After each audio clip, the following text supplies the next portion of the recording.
Bismillah, Assalamualaikum warahmatullahi wabarakatuh. Innalhamdulillah, salatu wassalamu ala rasulillah. Teman-teman, selamat datang di daurah yang kedua. Izin tadi ada sedikit situasi yang diciptakan. Ada dua situasi yang kami ciptakan. Yang pertama adalah kita kali ini melakukan daurah dengan suasana layaknya orang-orang yang sedang melakukan dinner di resort. Memang ini resort, ya. Settingannya di taman, teman-teman bisa lihat di situ, mungkin nanti bisa lihat berkeliling ada makanan yang sudah disiapkan. Lalu teman-teman tadi juga dikalungi bunga, ya, kalung bunga, bunga-bungaan. Nah, sebenarnya kenapa sih ada hal-hal seperti itu?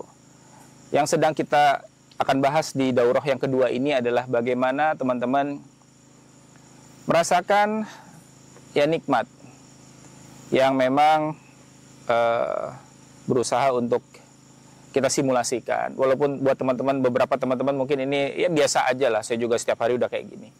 Namun di daurah kali ini, karena temanya adalah tentang bagaimana kita merespon, judulnya adalah fake happiness, kebahagiaan yang palsu. Adalah bagaimana nanti guru kita Ustadz Abu Izi Habibzahullah jelaskan tentang fitnah dunia, fitnah nikmat, fitnah kelapangan yang berlawanan rasanya seperti daurah yang pertama. Daurah pertama kita lebih kepada tantangan, ujian, cobaan. Nah, fitnah kelapangan bisa jadi ujian juga. Yang nikmat itu adalah nikmat yang fake atau palsu kalau nanti kita tidak bisa mengambil pelajaran penting dan bagaimana meresponnya. Tanpa berlama-lama, kita dengarkan guru kita Ustadz Abu Izi Habibzahullah untuk menjelaskan daurah sore hari ini menjelang malam tentang fake happiness atau tentang fitnah kelapangan. Tafadhol Ustadz.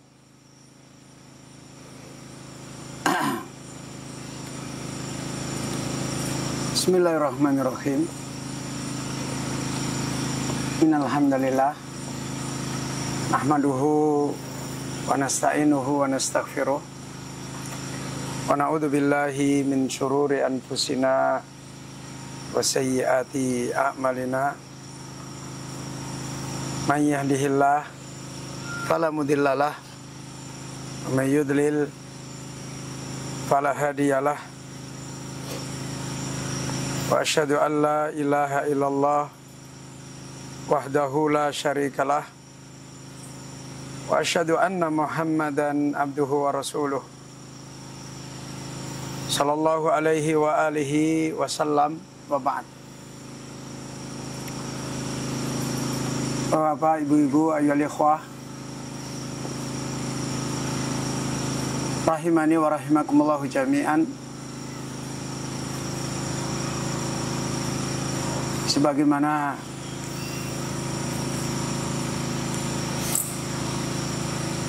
mudzakarah kita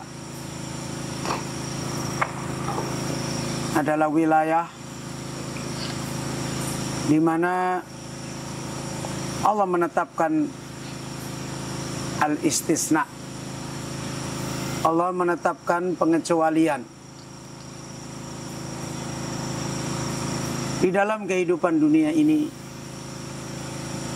yang Allah telah bersumpah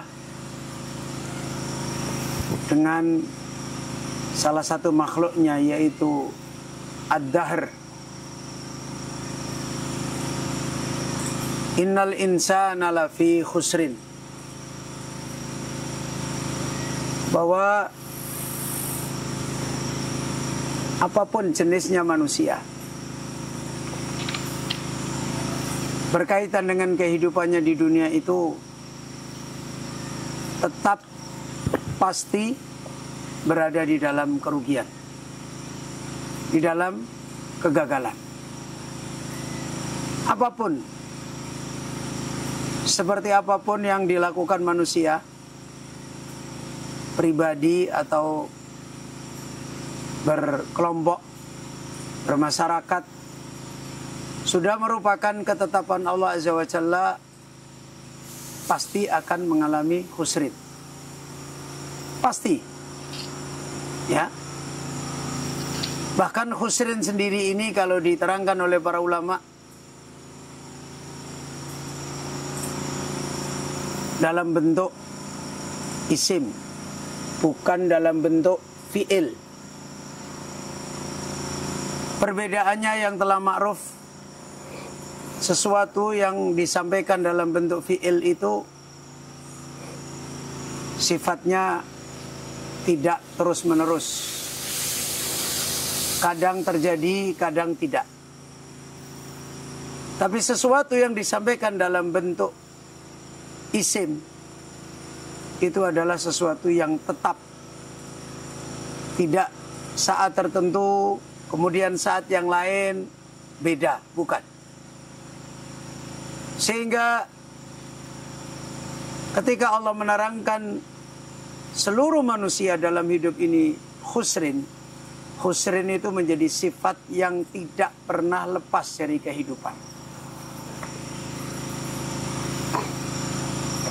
Tidak mengenal siapapun, sunnah kehidupan di dunia itu pasti seperti ini. Ya. Kecuali yang dikecualikan oleh Allah. Yang diistilahkan itu sebagai istisna, sebagai pengecualian.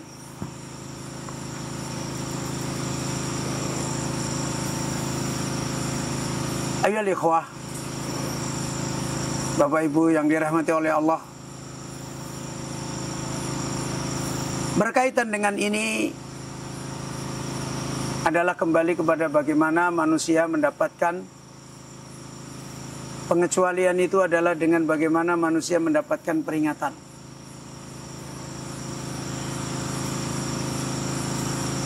Di dalam kehidupan dunia ada sesuatu yang zahir dan ada sesuatu yang tidak zahir.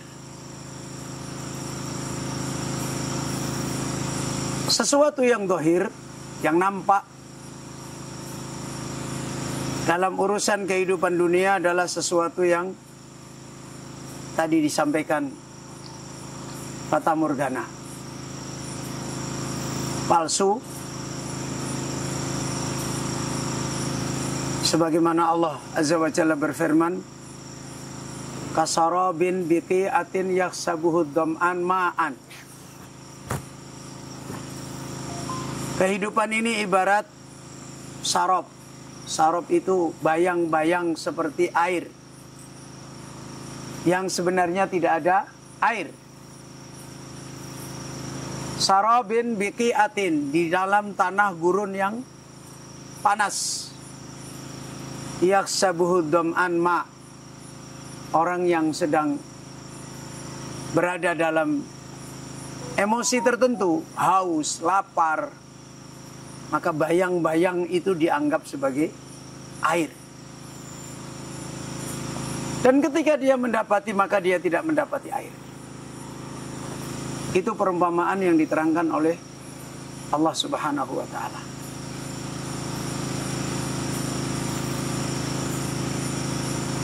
Dan seperti ini, sehingga kenapa manusia itu mengalami kerugian.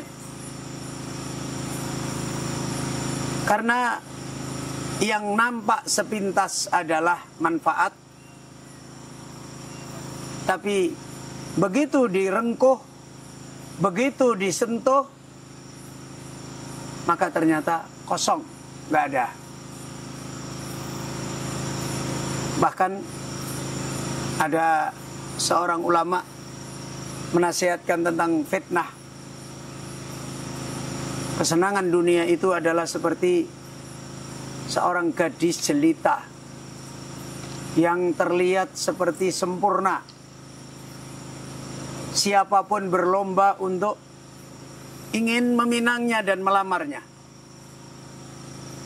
Dan kemudian ketika dilamar, dan kemudian dia mulai mengecapnya dan menikmatinya, dia ketemu tidak lama, baru sebentar saja dia sudah menjadi nenek-nenek yang berkeriput, yang sudah tua renta. Seperti itu. Ya. Perkara yang dohir, yang sebagaimana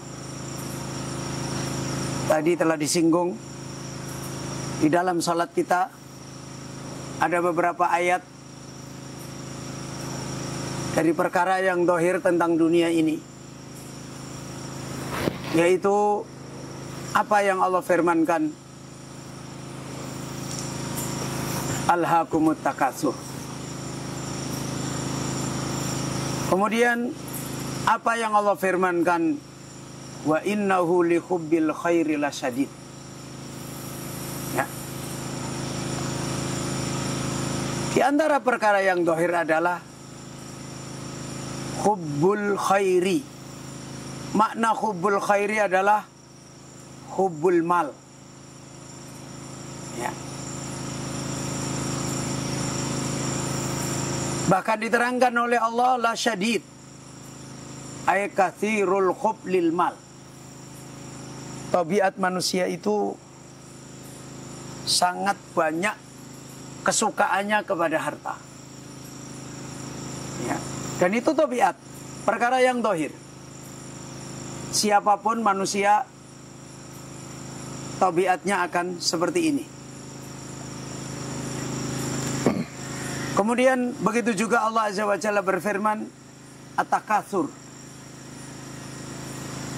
Salah satu perkara yang dohir tentang dunia ini, yang terus ibarat gadis yang diperebutkan, adalah at-takatsur, berbanyak-banyak.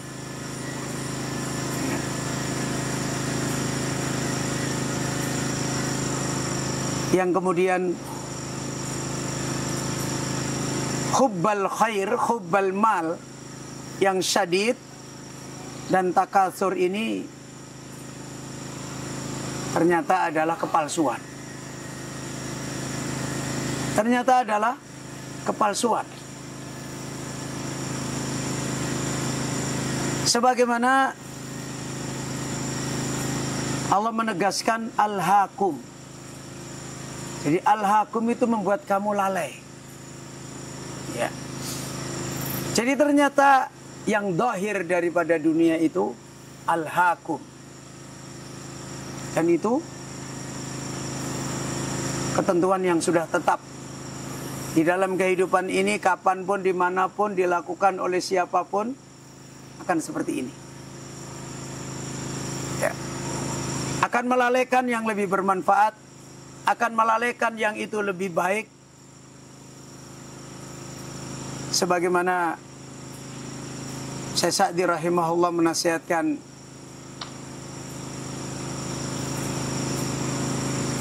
yaqulu ta'ala mubikhan ibadahu an istighalihim amma khuliqu lahu min ibadatihi wahdahu la syarika lahu wa ma'rifatihi wal inabati ilaihi wa taqdimi mahabbatihi ala kulli syai'in. Alhaakum an dhalikal madhkur at-takatsur. Walam yadhkuri takatsuru bihi liyasmula dhalika kullama yatakasaru bihil mutakasirun. Minat takasuril amwal wal aulad wal ansor wal junud wal khidam wal jah wa ghairu dhalika. At-takasur bukan kehidupan yang sesungguhnya di dunia, yang membawa kebaikannya di dunia. At-takasur itu sudah menjadi ketentuan akan melalaikan. Melalaikan apa? Melalaikan hidup yang sesungguhnya, kebaikan manusia di dunia untuk kembali kepada Allah. Ya, untuk kembali kepada Allah Rabbul Alamin. Sampai-sampai Al-Imam Ibnul Qayyim memberikan contoh berubahnya manusia itu dari kehidupan yang sesungguhnya ya karena ini. Sampai anak bayi yang baru lahir dalam beberapa detik saja, ketika mulai terkena takasur dari dunia, sudah nggak lagi menangis. Tapi begitu keluar ke dunia, menangis dulu. Ya, tapi itu karena belum bersentuhan dengan at-takasur. Begitu dicium ibunya, dipeluk ibunya, digendong ibunya, disusui ibunya, hilang menangisnya. Kenapa dia nangis? Karena dia mendapati dunia itu tidak dia sukai. Sebelum dia kena sentuhan dunia. Karena dia membawa fitrah, kebaikannya adalah fitrah mengenal Allah, fitrah mentaati Allah, fitrah tauhid pada Allah. Sampai dalam hal orang yang anak bayi yang belum bisa memikirkan dunia, dan dia juga nggak minta untuk disusui, nggak minta untuk dipeluk. Begitu dipeluk, berinteraksi dengan takasur dunia, berubah sikap. Itu sampai diterangkan oleh Imam Ibnul Qayyim seperti itu. Maka di mana-mana setiap ada orang yang mereka punya takasur, punya hubbul khairi la syadid, di balik itu pasti kehidupan aslinya sebagai orang beriman, makhluknya Allah pasti lenyap semua, lupa semua, tersingkir semua. Itu sudah pasti. Dan ini kaidah asal. Dan yang luar biasa, Allah menyebut dengan sebutan yang lebih umum. Takasur. Tidak ditentukan takasur di harta, takasur di anak, takasur di kedudukan. Enggak ditentukan.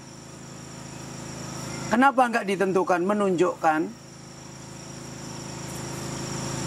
syamil, menunjukkan menyeluruh. Apapun yang sifatnya dunia akan membawa kepada takasur, kemudian akan membawa kepada kelalaian, apapun dia. Sampai pun dalam dunia yang dihalalkan. Ya.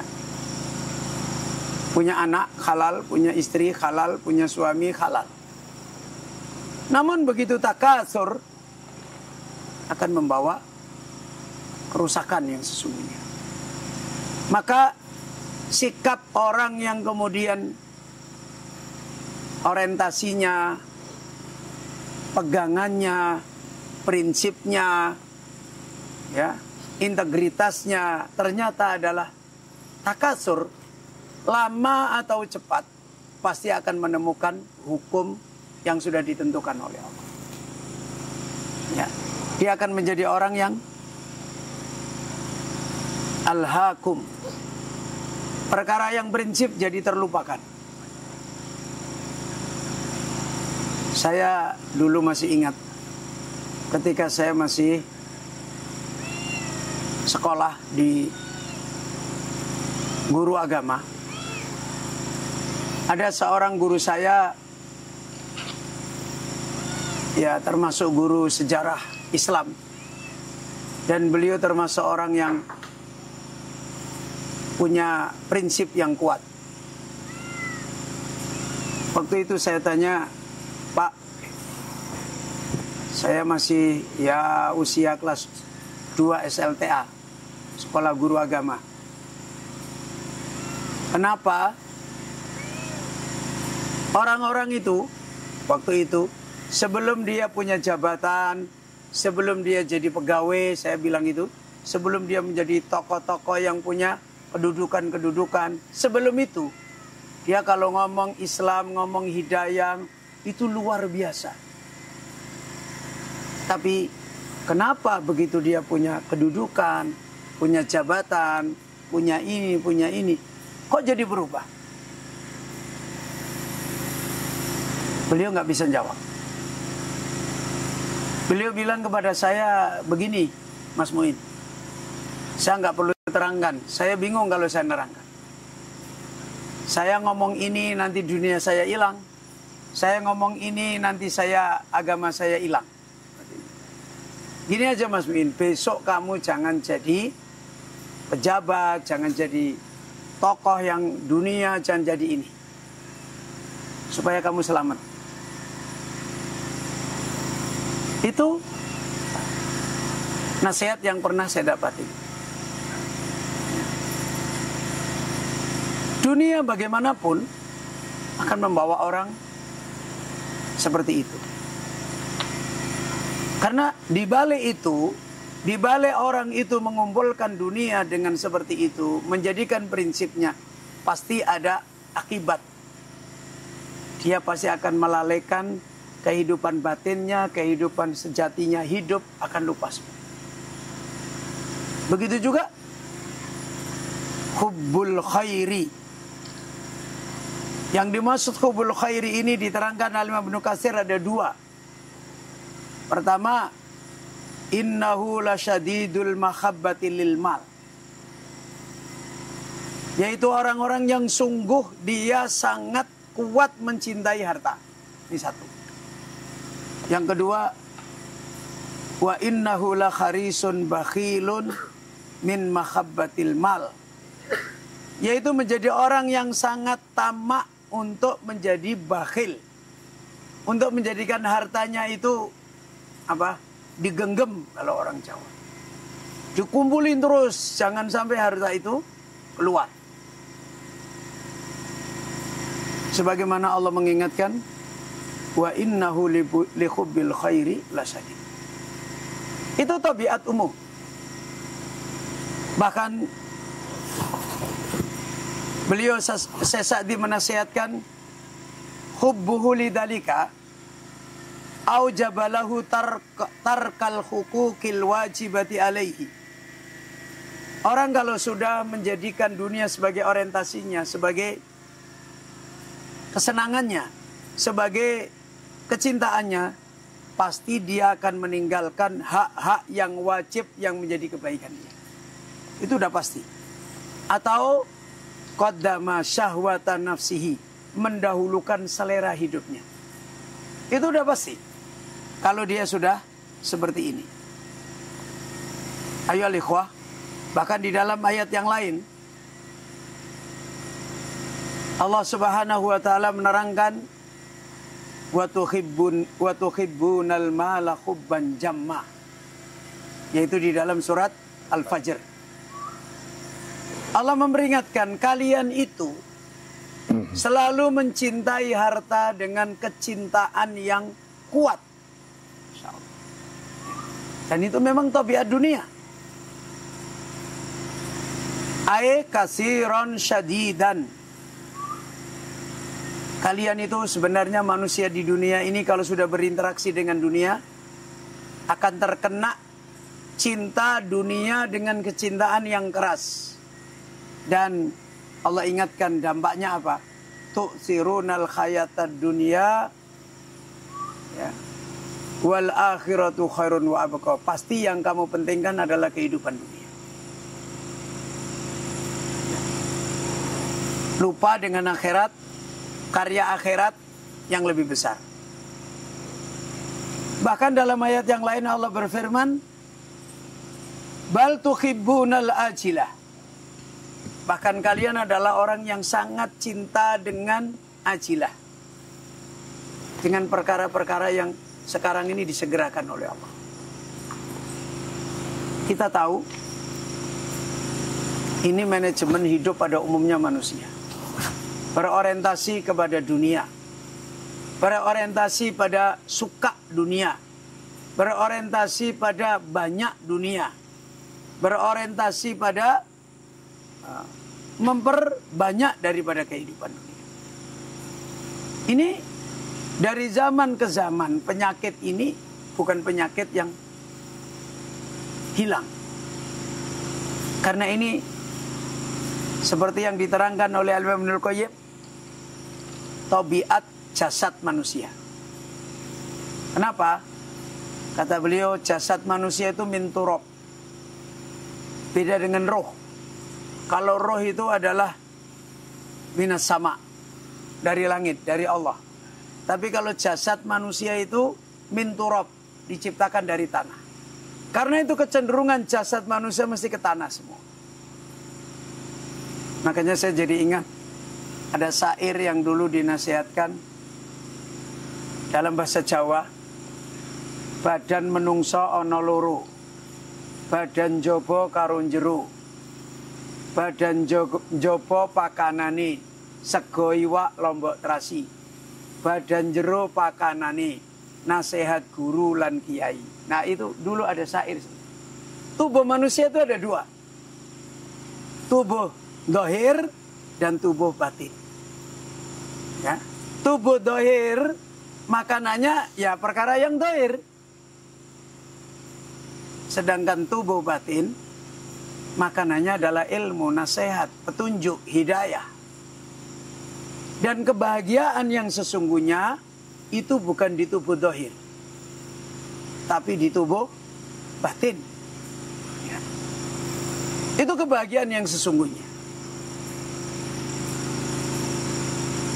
Beberapa waktu yang lalu, saya ingin sedikit mencontohkan. Ketika saya mulai diberi oleh Allah sakit, akibat selama ini lupa dengan dunia yang ya sebenarnya saya juga nggak terlalu banyak, tapi ya lupa. Kemudian ya istilahnya kebanyakan purin, kemudian persendiannya sakit. Kemudian saya ngomong, ibu-ibu, bapak-bapak, saya mulai untuk menyedikitkan makan enak. Kan gitu. Langsung pada komentar, kayaknya susah sekali ya Ustaz. Ya, Pak Ruji juga mau komentar, itu apa enggak menderita itu Ustaz? Yang menderita itu kalau orientasinya lidah. Lidah menjadi hati. Enak itu kan lidah. Dan itu menjadi kaidah, itu pasti menderita. Nah, beda dengan orang yang orientasinya itu adalah kaidah. Maka meninggalkan sesuatu yang enak karena kaidah itu bukan penderitaan. Bagi orang yang enak itu kaidah hidupnya, sakit itu siksaan. Ya, siksaan bagi dia. Ya.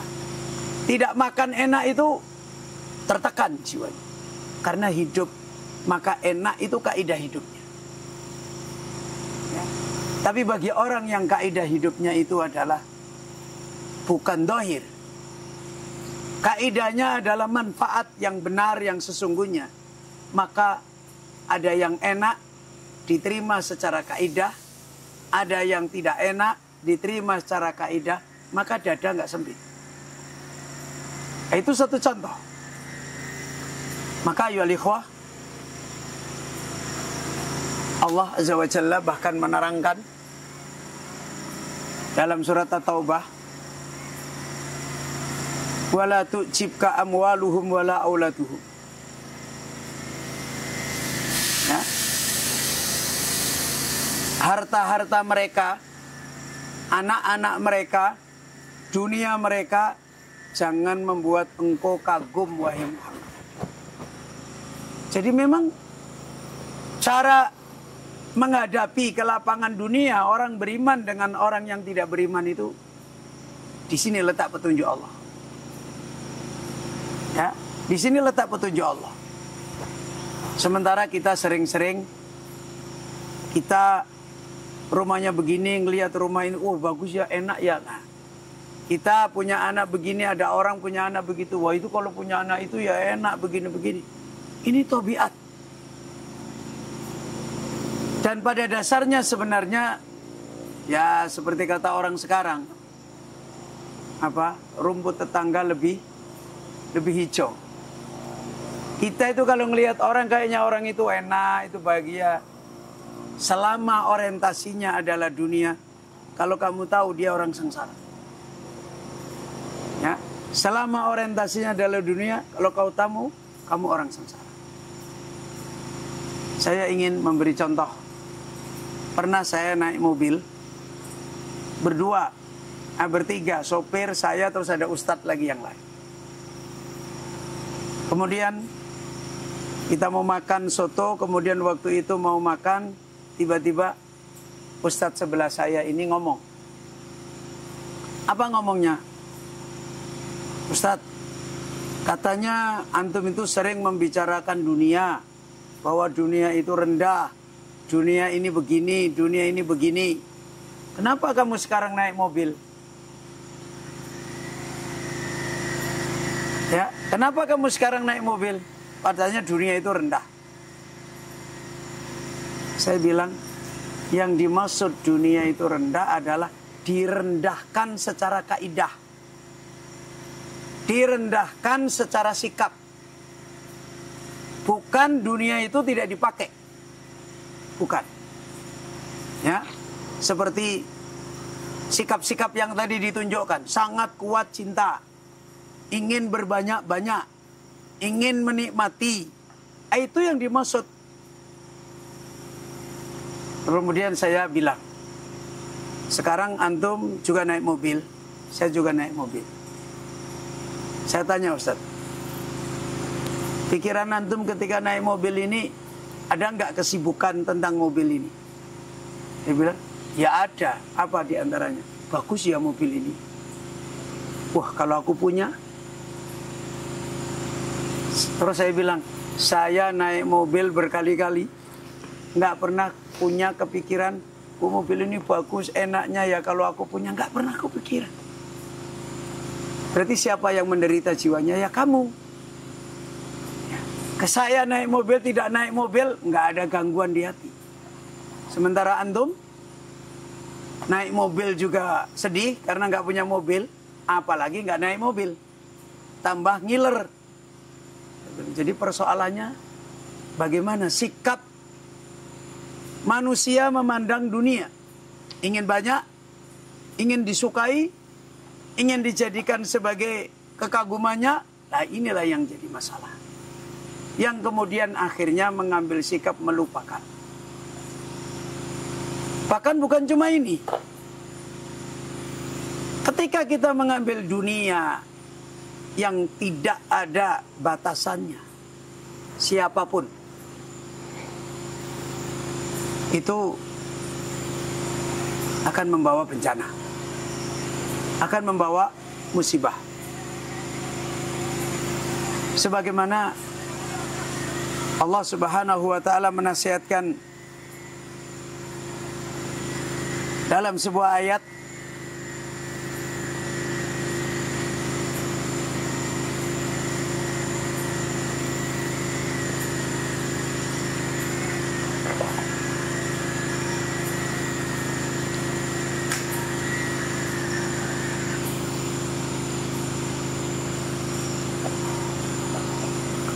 yaitu dalam surat At-Taubah. Ayat ini juga dijadikan petunjuk oleh Imam Ibnul Qayyim rahimahullah.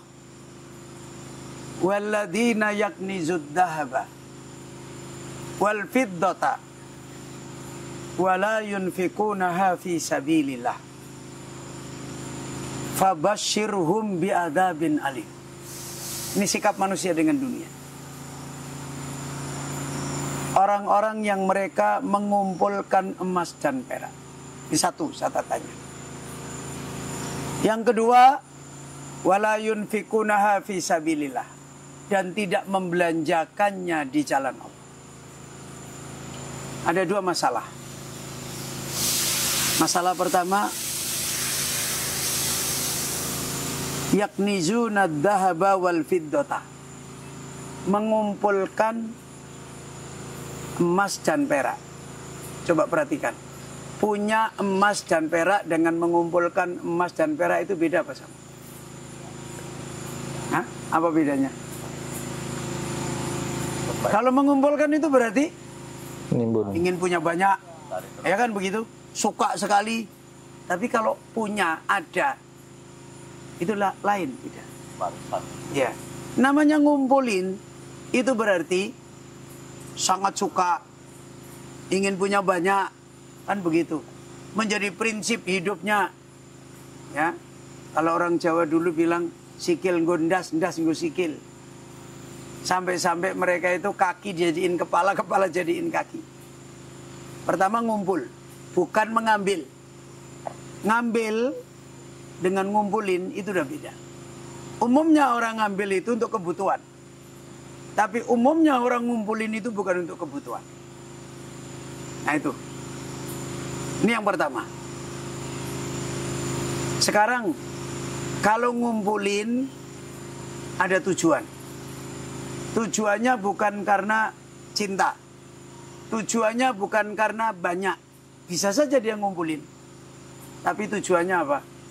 Yunfikunaha fi sabilillah.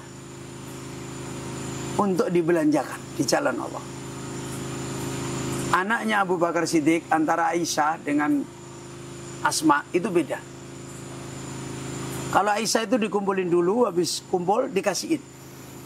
Kalau Asma datang kasih, datang keluarin, datang keluarin. Di sini ada dua masalah yang diterangkan Al-Imam Ibnu Katsir. Ngumpulin dunia dan tidak membelanjakan di jalan Allah. Apa maknanya? Boleh ngumpulin tapi dimaksudkan untuk membelanjakan di jalan Allah. Ya. Kalau dia ngumpulin tidak dimaksudkan belanja di jalan Allah, itu yang masuk di dalam orang yang terfitnah dengan tauhid. Makanya sahabat itu hidupnya ada 3. Dan dipilih sesuai dengan apa yang mereka mendapatkan ridha Allah. Ada sahabat yang memang memilih miskin. Seperti Abu Hurairah. Ada sahabat yang memang memilih hidup pas-pasan. Seperti Ibnu Umar. Seperti Ibnu Mas'ud. Ada sahabat yang memilih mengambil harta yang banyak. Ya. Sahabat yang memilih miskin, dia ingin nanti diganti Allah lebih banyak di akhirat. Sahabat yang mengambil pas-pasan, dia gunakan untuk kekuatan dia taat kepada Allah.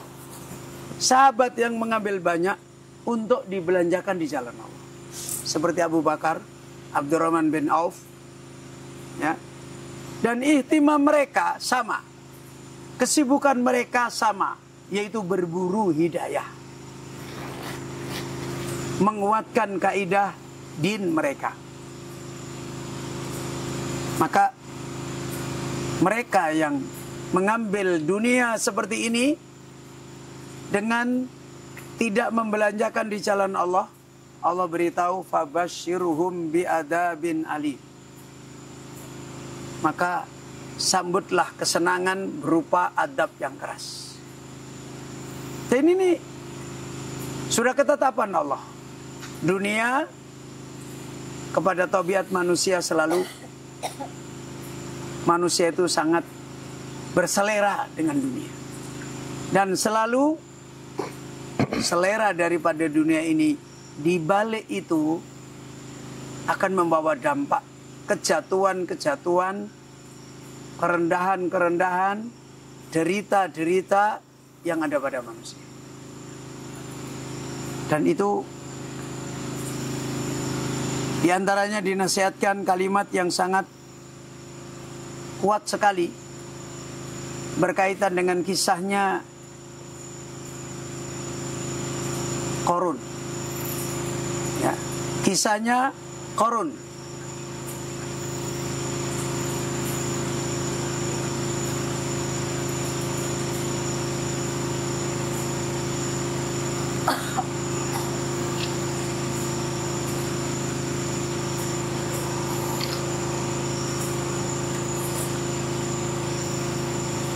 Sebagaimana Allah berfirman dalam surat Al-Qasas.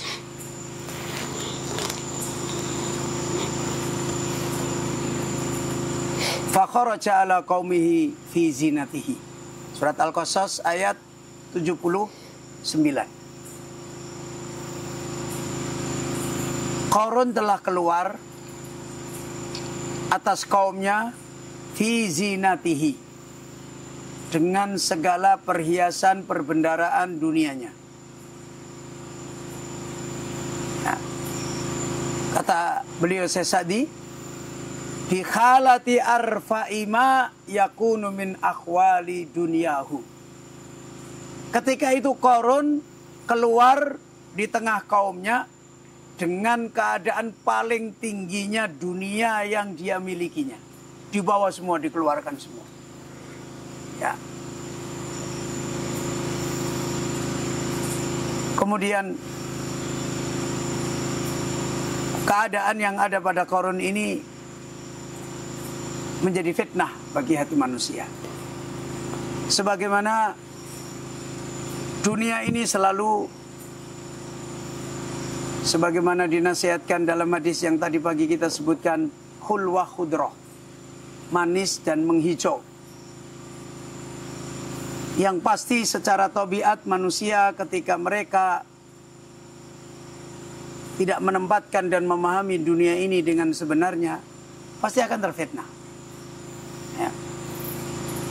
Keadaan keluarnya ini Allah memberi contoh, fanqasama fihi nadhiruna kismaini.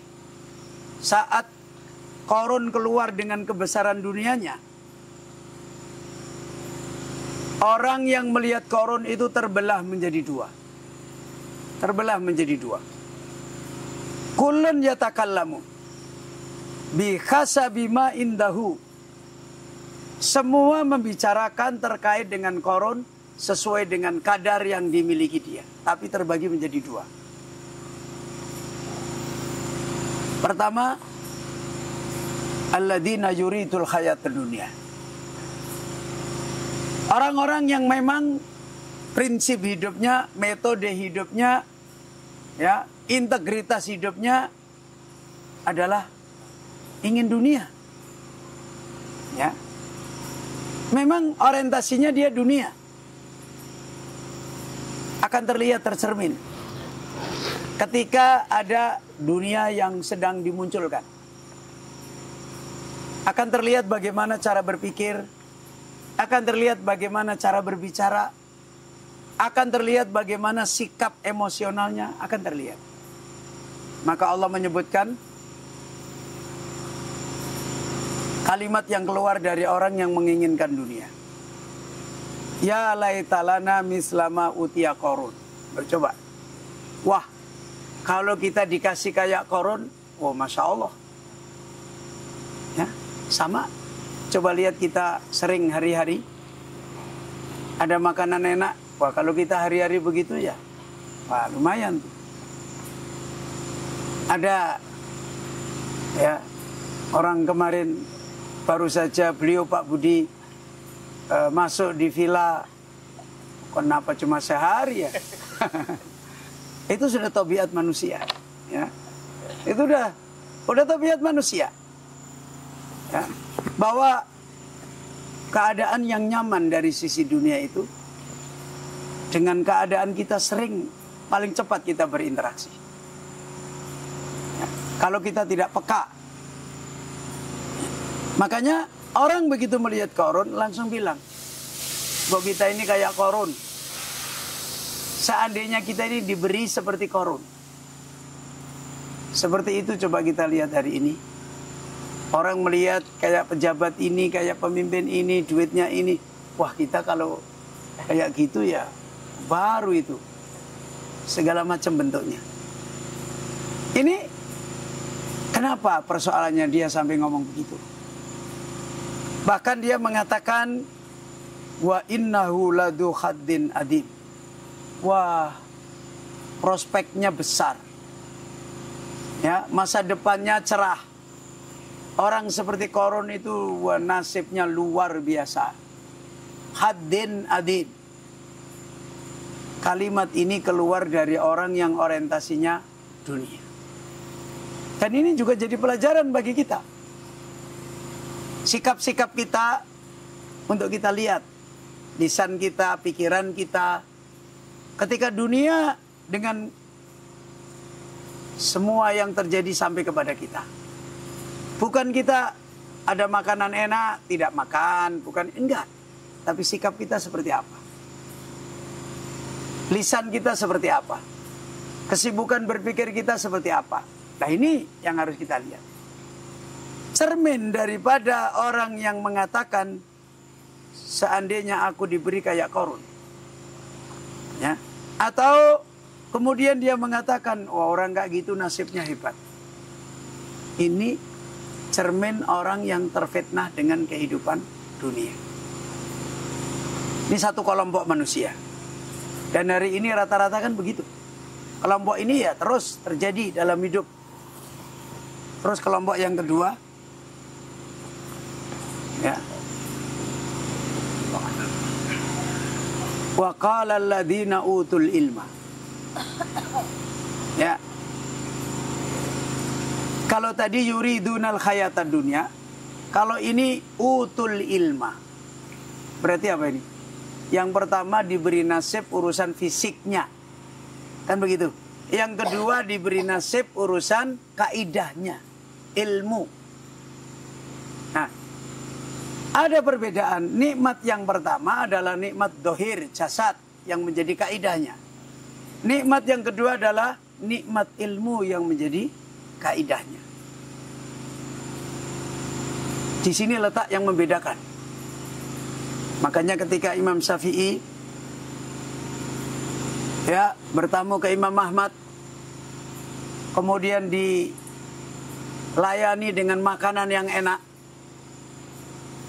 oleh Imam Syafi'i, dia habisin semua makanannya Imam Ahmad. Anaknya Imam Ahmad seudon, ini imam makannya banyak, enak-enak, dihabisin semua. Dan kemudian dia protes kepada bapaknya. Itukah Imam Syafi'i? Bagaimana itu? Kata Imam Ahmad, kamu tanya sendiri. Ya. Kemudian anaknya ini datang ke Imam Syafi'i bertanya, kenapa wahai Imam, hidangan yang dihidangkan bapak yang begitu banyak, Imam habisin semua? Jawabnya bukan lidah. Jawabnya bukan prinsipnya. Mumpung, aji mumpung. Bukan. Tapi kata Imam Ahmad, seumur-umur hidup, saya mendapati makanan berkah itu ya di sini. Karena yang menjamu saya ini seorang imam. Dia keluarkan hartanya yang paling baik. Dia jaga halal, dia jaga haram. Ini kesempatan saya dapat berkah. Karena itu saya habiskan supaya saya mendapatkan berkahnya. Nah. Jadi orientasinya bukan dohirnya. Orientasinya adalah ilmu. Ya. Kita bisa melihat bagaimana Abu Bakar a'lamun nas. Abu Bakar itu orang paling berilmu, dan termasuk Abu Bakar adalah orang yang paling kaya. Ya, paling kaya. Ketika ditanya oleh Rasulullah SAW, berapa hartamu yang kamu infakkan? Kata Abu Bakar Siddiq, semua. Masya Allah. Kemudian Nabi bertanya, lalu keluargamu, anak istrimu, masih ada Allah dan ada Rasul. Apakah dengan begitu Abu Bakar, ya udah aku besok nggak usah makan? Enggak. Ini menunjukkan kaidah, ini menunjukkan ilmu. Ini ayyuhal ikhwah rahimani wa rahimakumullah. Wa qala alladziina utul ilma. Orang-orang yang diberi ilmu berkata, wailakum, kalian itu celaka. Lu beda jauh omongannya. Ya, beda jauh. Yang tadi ini prospek, nasib besar, kesempatan besar. Yang ini bilang celaka kamu. Dan Masya Allah, apa yang terjadi? Nasib besar atau celaka? Celaka. Kisah Qarun itu? Celaka. Loh, kok bisa? Ya, kok bisa? Dan itulah tadi, orang yang merasa aman dengan dunia, di balik itu pasti kerusakan. Orang yang merasa aman, mengambil dunia dengan nyaman, dengan aman, di balik itu pasti kerusakan. Ini ayo ikhwah. Makanya yang terjadi celaka. Kok bisa? Di sini letak yang tadi disampaikan. Orang yang berorientasi kepada dunia itu semu. Karena dunia dengan segala kaidahnya nggak pernah menyampaikan orang pada finalisasinya. Nggak akan pernah. Berbeda orang yang berbicara dengan kaidah, dengan ilmunya Allah. Ya. Dengan demikian, hidup ini yang berjalan ada dua kehidupan. Kehidupan jasad dan kehidupan batin. Kehidupan material dan kehidupan ilmu. Kehidupan hidayah. Mana yang semu, mana yang tidak semu? Kehidupan dohir, kehidupan itu adalah kehidupan yang semu. Buktikanlah di mana. Belum pernah ada ahli dunia tercapai kebahagiaannya. Belum pernah. Ya, belum pernah tercapai. Kemarin saya ngomong, Allah takdirkan, saya sering dengar ada orang namanya, apa itu? Elon Musk. Yang punya, ya, orang kaya, paling kaya di dunia yang punya mobil Tesla. Ya. Kekayaannya udah kayak apa? Orang melihat, ini orang keren. Oh ini orang hebat. Oh ini orang... Dia dihinakan oleh Allah dengan dunia. Anaknya operasi gender. Operasi sendiri. Dan tiap hari memusuhi orang tuanya. Merasa orang tuanya selama ini mencelakakan dia. Dan anak-anaknya adalah bukan dari istrinya. Tapi dari wanita-wanita yang dijadikan sebagai pacarnya, sebagai... Tidak pernah nikah. Dan dia punya anak-anak bukan dari hasil nikah. Dan dia kehidupan apanya yang bahagia? Ya. Tabiat manusia di mana-mana sama. Ya. Orang bisa melihat Jackie Chan. Itu orang Cina. Kekayaannya kayak apa? Ternyata di balik itu kehidupannya hancur. Sama seperti kasus itu. Anaknya ada yang masuk gelandangan jadi penjara, ada yang luar biasa. Rusak semua kehidupannya. Gak pernah ada, silakan ditunjukkan. Dan ini dinasihatkan oleh beliau Al-Allamah Sa'di rahimahullah. Data yang sebenarnya berjalan di dunia ini adalah data batin. Kaidah-kaidah ilmu itulah yang selalu berjalan di dunia ini. Sementara kaidah dohir, kaidah dunia berjalan dengan kepalsuan. Dari sinilah kita hari-hari kita hidup di dunia. Kalau kita tidak punya kaidah yang benar tentang dunia ini, ya kita akan ditenggelamkan. Dan itu sudah menjadi sunnah ketentuannya Allah Subhanahu wa Ta'ala. Dan mungkin Bapak Ibu yang dirahmati oleh Allah, kalau kita mau apa istilahnya flashback, coba kaji perjalanan kita. Saat-saat kita tidak berorientasi pada dunia, saat-saat kita tenggelam dengan berorientasi dunia, pasti ada akibat, ada akibat, ada akibat. Ya.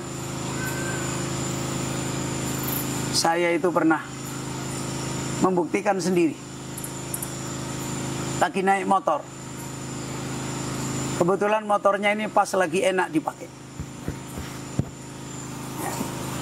Saya coba ingin menikmati. Padahal ya kondisinya, enak ini motor. Ya. Saya gas kenceng. Baru saya gas, langsung nyerempet mobil orang. Tangan saya di sini berdarah. Saya langsung, ya Allah, baru pengen menikmati sebentar secara dunia, Engkau sudah tunjukkan. Ya. Padahal saya juga pernah naik motor banter, tapi nggak terjadi apa-apa. Karena naik motornya banter supaya nggak ngantuk. Loh, beda kan? Yang ini banter supaya nggak ngantuk. Yang ini saya banter, ini enak sekali. Langsung. Sekecil apapun, kehidupan dunia tersimpan di dalamnya kehidupan yang tersembunyi. Yaitu kehidupan yang sesungguhnya terjadi di dunia ini. Kehidupan yang kembali kepada ilmu. Yang Allah jalankan di dunia ini, yang sebenarnya real adalah kehidupan batin. Kehidupan ilmu. Sementara kehidupan dunia yang disebut oleh orang itu real, ya, adalah ternyata kehidupan yang palsu. Saya masih ingat, saya pernah menyampaikan, matematika dunia itu tidak pernah untung. Paling pas didapat adalah sesuai dengan rumus dunia. Itu kalau toh pas. Belum lagi kalau terjadi kondisi tertentu, yang terjadi malah loss. Tahu loss ya? Rugi. Coba 4 kali 4. Paling tinggi kita dapat berapa? 16. Saya belum tentu 16. Dan tidak pernah lebih dari 16. 10 malah bisa. 4 kali 4 kita dapat 10. Praktekan. Ada 4 orang ngasih telur 4 ke kita. Dapat berapa telur kita? Ada 4 orang. Setiap orang ngasih telur kita 4. Dapat berapa? 16. Wah, kita senang. Supaya nggak diminta orang ini. Kita lari. Ada yang jatuh nggak? Berarti tinggal berapa? Belum lagi baru ditaruh di rumah, anaknya ngintip. Wih, bapak punya telur banyak. Oh, kita ambil. Itu dunia. Nggak pernah lebih. Ilmu eksak daripada dunia adalah bukan eksak. Tapi ilmu tentang perjalanan dunia, hidayah yang betul itu yang eksak. Bahkan melebihi dari eksak. Makanya saya bilang, orang yang memegang perjalanan iman yang benar, matematikanya itu selalu lebih. Ya. 8 tambah 8, tidak cuma 16. Ya. Bisa jadi 30, bisa jadi 100. Kenapa? Ada 2 orang ngasih telur, dia 8. Ini telur dia 8. Dia hati-hati. Terus ada orang nggak punya telur, tak kasih kamu. Ini matematika iman. Sampai di rumah, ada orang punya ayam, Pak, telur saya terlalu banyak, Pak. Udah Bapak ambil aja. Loh, ngasih 4, di rumah datangnya 30 telur. Itu karena dunia yang terjadi ini Allah yang berbuat. Setiap orang yang terfitnah dengan dunia, Allah lepaskan dunia. Dan setiap orang yang berpegang kepada rumusnya Allah, Allah limpahkan kebaikannya. Dan ini kehidupan. Contoh saja, nuntut ilmu, pakai matematika dunia. Belajar 1 halaman, dapat 2 halaman, Pak. Hah? Membaca 1 halaman, bisa dapat 2 halaman? Nggak mungkin. 1 halaman dapat, iya itu kalau sudah jenius sekali. Paling-paling yang tersimpan berapa? Hah? Ya mungkin separuh halaman, mungkin 1/3 halaman. Kenapa? Allah nggak terlibat. Kan gitu. Karena itu matematika dunia murni. Malah yang terjadi bisa lupa, bisa ini, bisa ini. Tapi seorang ulama belajar 1 halaman. Dan dia, Allahumma fahimni, ya Allah fahamkan saya. Dia bisa dapat lebih dari itu. Ketika kitab ulama ini ringkas, ternyata mengandung kumpulan dari kitab yang lain. Allah fahamkan dia langsung mengerti, oh ini ada di kitab ini ada di kitab ini ada di kitab. Padahal yang dibaca cuma 1 halaman, dia bisa membuka sampai berjilid-jilid kitab. Ini loh bedanya. Kenapa? Karena Allah terlibat. Karena di dalam penjagaan Allah. Matematikanya hidayah. Matematikanya adalah matematika batiniah. Dan dari sini beda kerjanya. Kalau di sini kerjanya pasti ingat Allah, mengikhlaskan diri, ngikutin thariqahnya ulama. Yang ini ya pakai caranya sendiri. Nggak ada hubungannya dengan Allah. Wong saya pintar, saya bisa baca, ya saya akan bisa. Dan di sini letak bedanya. Orientasi fitnah dunia akan senantiasa membawa orang kalau tidak berhati-hati. Ya. Jadi kalau nanti antum bapak-bapak makan banyak, ya dipikirkan. Semoga saya makan banyak dan enak ini, saya mengambil hikmahnya, saya tidak menjadikan sebagai cita-cita, nanti kalau pulang saya harus punya makanan banyak kayak gini. Ya. Kemudian mengambil keberkahannya, mungkin kita, ya Allah mudah-mudahan Engkau tidak menjadikan makanan banyak ini menjadi fitnah bagiku. Nah, kaidah ini harus dihadirkan supaya dunia ini tidak bernilai sekedar dunia. Kalau dunia ini hanya bernilai sekedar dunia, ya, kita pun akan menjadi orang yang gerak kita saja sangat pendek. Karena matematikanya cuma di situ. Ya misalnya seperti Bapak baru saja lihat matematika dunia saya ketika bikin pengajaran di Waburense, ya nggak ada yang benar semua. Nggak ada yang benar semua. Ketika saya ditanya, saya sederhana. Dulu Mekah itu berangkat dari air, Allah berikan keberkahan. Semoga di situ ada air juga Allah bukakan kebaikan. Begitu aja. Nggak bisa meneliti sampai gini, nggak bisa. Saya bilang, saya ini berjalan dengan ilmunya Allah. Saya masih ingat guru saya, kamu itu ngurusin ilmunya Allah. Nggak mungkin kamu dibiarkan oleh Allah. Itu guru saya. Orang penjahat saja dikasih makan oleh Allah. Ini kaidah cara berpikir yang orientasinya bukan dunia. Ya, tapi ada kaidah secara ilmu. Dan ini yang membedakan kenapa yang ini mengatakan Qarun itu nasibnya besar, kenapa yang ini mengatakan Qarun itu celaka. Dan akhirnya celaka yang terjadi. Dan itu sudah ketetapan. Orang yang tidak mau mengerti, ya kalau orang tua dulu ya karepmu, gue ditunggu wae. Garek dititeni kalau orang tua dulu. Engkau sing rusak kue apa aku? Kalau orang tua dulu itu begitu. Kamu nggak percaya, ya udah buktiin. Nanti yang hancur itu kamu apa saya? Mereka paham betul sunnah kehidupan dunia ini. Dan karena itu, ya cara mereka melihat dunia sedang enak, sedang tidak enak, sedang banyak, sedang sedikit, ya biasa saja. Dan inilah sesungguhnya dulu orang-orang seperti Sulaiman yang kayak apa dia punya dunia. Kaidahnya apa? Kesenangan dunia? Enggak. Padahal istrinya berapa? Ratusan. Kerajaannya seperti apa? Jin aja ditundukkan. Hewan-hewan ditundukkan. Tapi pembicaraannya Sulaiman apa? Hada min fadli Rabbi.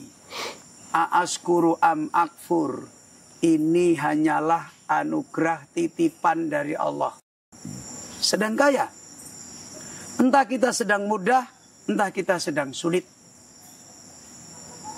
Ketika kita punya nikmat ilmu, terutama ketika kita membaca dunia dengan kaidah ilmu, itulah sebenarnya yang kita tidak menjadi orang tertipu. Tapi ketika kita sekedar melihat dunia ini dohir, di jasad kita, lezatnya, enaknya, senang dilihat, wah ini kalau banyak enak, fala haula wala quwata illa billah.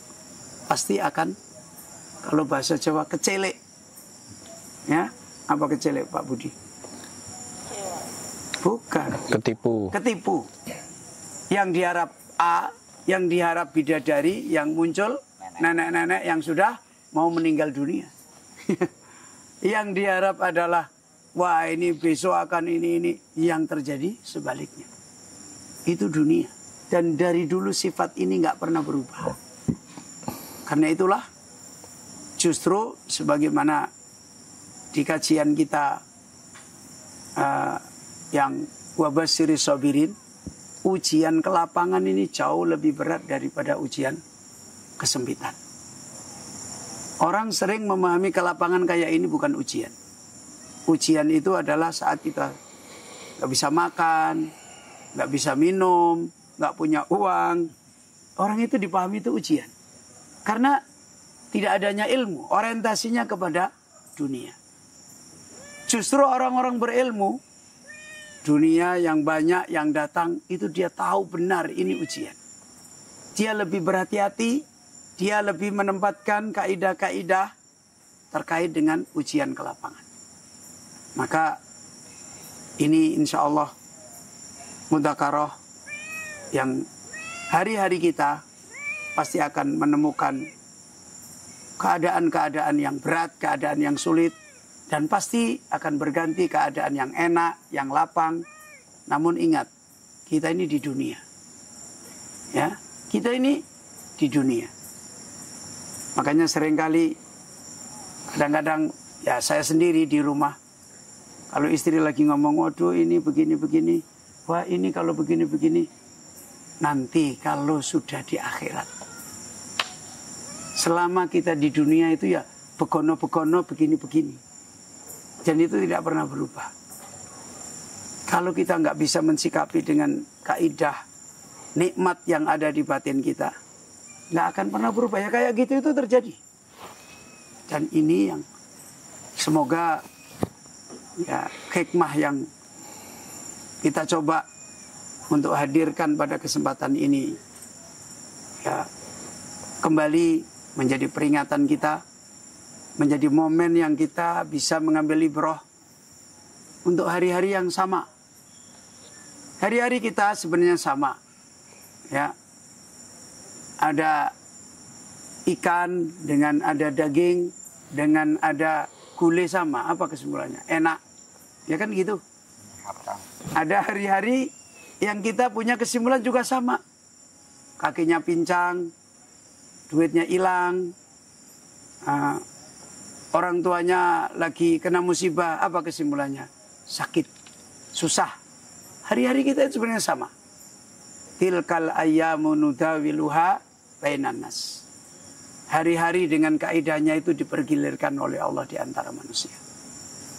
Dan kembali lagi, sulit dan lapang secara dohir itu bukan kaidah. Tapi kaidah adalah bagaimana kita diajar menghadapi lapang dan bagaimana kita diajar menghadapi sulit. Itulah kaidah. Yang kemudian banyak orang mendapatkan kebaikan-kebaikannya karena sebagaimana tadi waqala alladziina utul ilma. Orang yang punya ilmu akan benar memahami persoalan-persoalannya. Dan ini yang terus-menerus dimanapun, kapanpun, ya. Insya Allah keadaan ini akan terus berulang dan setidaknya ketika toh kita sedang terfitnah dengan lapang dan dengan sempit, paling enggak kita bisa ngomong seperti tadi. Ya, saya ngomong ini dunia. Nanti ada hidup yang lain di akhirat. Setidaknya kita itu bisa ngomong seperti ini. Ya.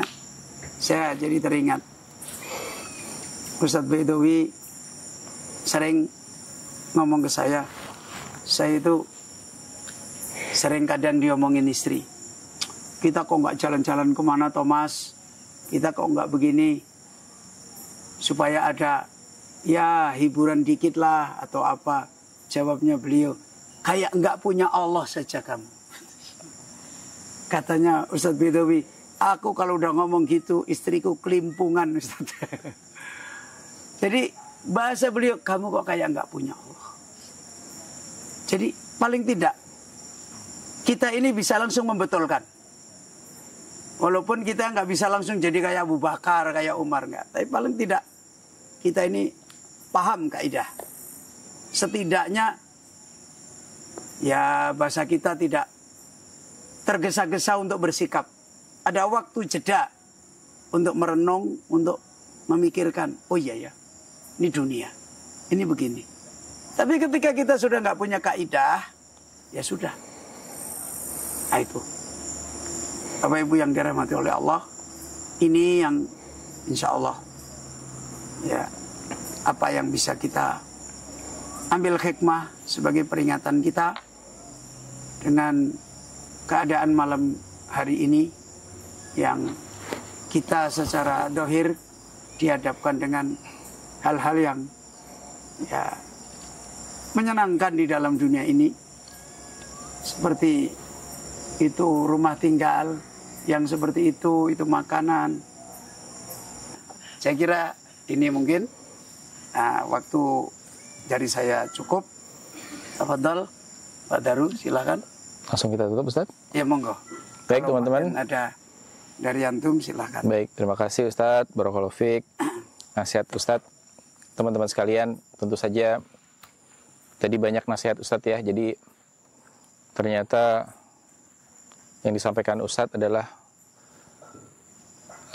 sedalam itu dalam melihat atau menerjemahkan sebuah fitnah, kenikmatan yang kita alami, dan ternyata fitnah dunia yang berupa kelapangan belum tentu adalah kelapangan yang sesungguhnya. Kita tutup, teman-teman. Subhanakallahumma wa bihamdika nasyhadu an la ilaha illa anta astaghfiruka wa atubu ilaik. Assalamualaikum warahmatullahi wabarakatuh. Asyhadu an la ilaha illallah. Hayya 'alas shalah. Hayya 'alas shalah.